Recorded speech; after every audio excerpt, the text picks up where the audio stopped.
Hi everyone, this is Stephanie with Photography World, and today I'm going to take you through how to use this fabulous flying fabric overlay. If you haven't gotten this already, I will put a link in the description below so you can go ahead and grab it and follow along.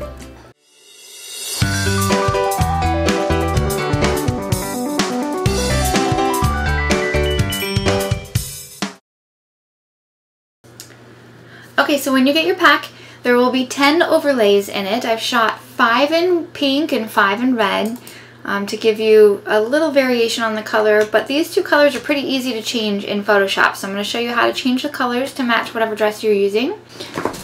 So first, let's start with this image. So this one is white. Obviously I don't have anything white in the pack, so I'm going to show you how to turn it into white and how to blend it. So I'm going to go ahead and turn that layer off. So this is the layer that we're starting with. We're going to go ahead and grab, let's see, we're going to grab pink number 5 from the pack. So just grab it, hold it down, and drag it over to the image and let go. For this one, I'm going to go ahead and flip it horizontal. So edit, transform, flip horizontal, and then we're going to drag it down to whatever looks good, maybe there, or turn it a little bit,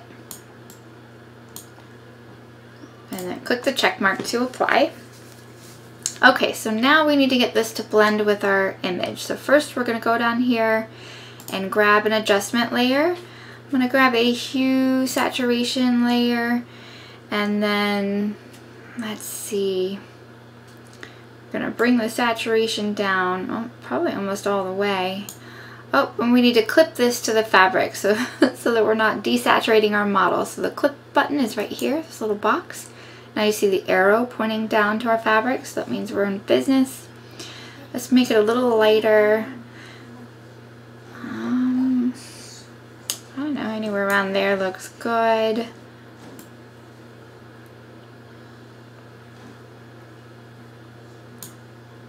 Give it a little bit of a blue tone. Okay.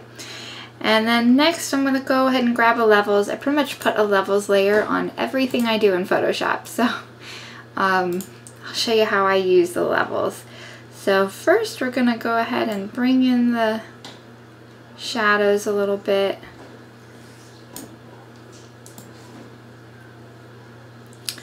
And then this middle slider will move your midtone, so if the whole image is a little too dark, I go to the left, or if it's too light, I go to the right.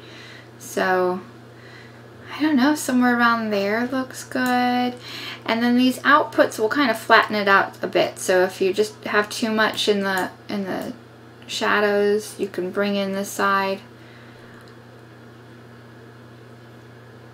And I kind of do, but I don't want to apply it to the whole thing, so I think I'm going to add a separate levels layer as well. So I'm going to, so I can brush it on. So this I'm going to bring in probably, you know, let's see, I might bring this in just a little bit. But I am going to bring in down here the output slider so that it kind of flattens it out a little bit. I know the whole thing is being adjusted, but I'm actually just going to paint it a little bit. Right here is what I'm looking at, right down here where it got really dark. So I'm going to clip this as well, and then grab a brush. I'm going to set it to, actually, you know, I'm going to invert my mask. So Control I, and now see how it's all black, so it's not applying anywhere. And then I'm going to grab a brush. I'm going to set it to white. Make sure it's a nice soft brush, so 0% hardness. And I'm going to paint it just right here around this edge, kind of around the bottom. And that's really all there is to it. I might even come back here and, you know, I'm going to do the same thing and invert this and just kind of put this right around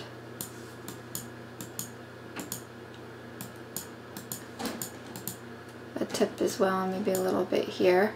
If I come back here to this one, just the places that are a bit too dark so that they look good.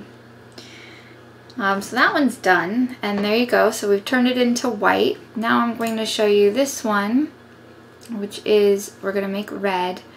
Okay, so we're going to go ahead and grab a fabric for this one.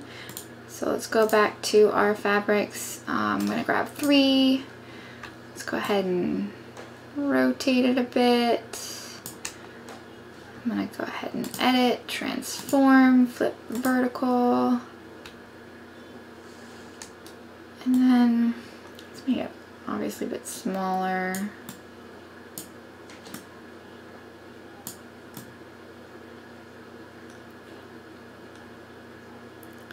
Maybe right there. I don't know, something like that. And click OK. Now I wanted to show you the last one that we did. We just clipped all of our adjustments layers to our fabric, which is okay.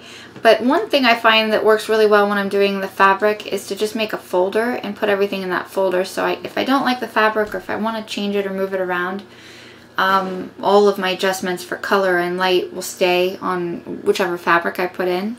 So to do that, I'm going to go ahead and grab a folder. I'm going to put my fabric inside. But instead of this, folders by default are pass-through for their blend mode.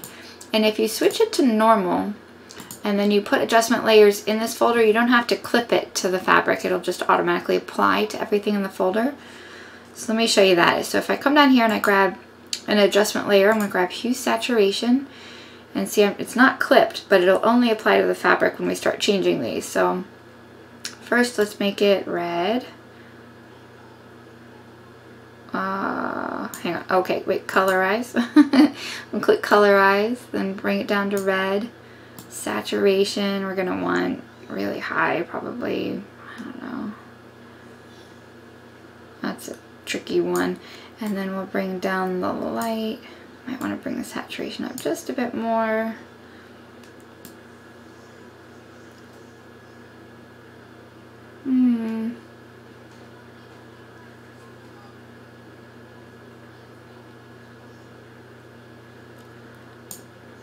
Probably right there.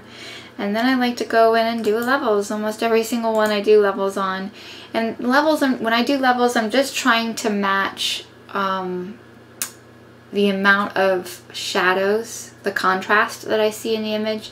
So this first image has a lot of dark shadows in it, and so you can add that in when you bring in levels. You just bring in the shadows here, the left slider, and see how all of it's got really dark. I've done too much, I would say, so I'm going to back it off a little bit.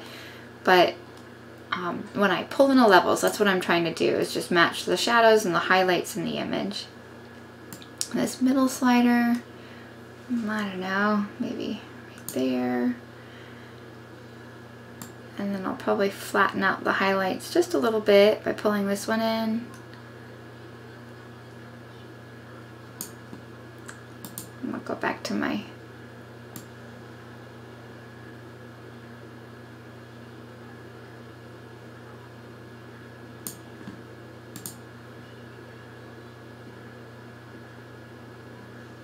maybe just a little less on the shadows. And then if it's really bothering you, like this really dark spot here, you can always add more, but I like it. So I'm going to leave it as it is. And then I do want to blend it in with our dress and not just put it right on top. So we'll come down here to the fabric, add a layer mask, grab a soft round brush, set to black. So mine's set to black. And then we'll just zoom in a little bit and very softly go around the edges and blend it in with her dress. There you go. Now this would work, this colorize that we did will work on any color that you have. So, you know, if you had a blue dress, for example, you could come over here to blue, and then you would change the saturation or brightness to match your image. If you're having a hard time getting yours to match, you might want to switch to the pink. Like if you have a white dress, I didn't use the bright red, I used the pink because it's a little easier to blend with the pastel colors than the bright red. So that's why I've included both, you know, red and a light pink, you know, for you. But anyway, that's all there is really to it. Thanks for tuning in. Hope you enjoyed this one, guys. Take care. Bye.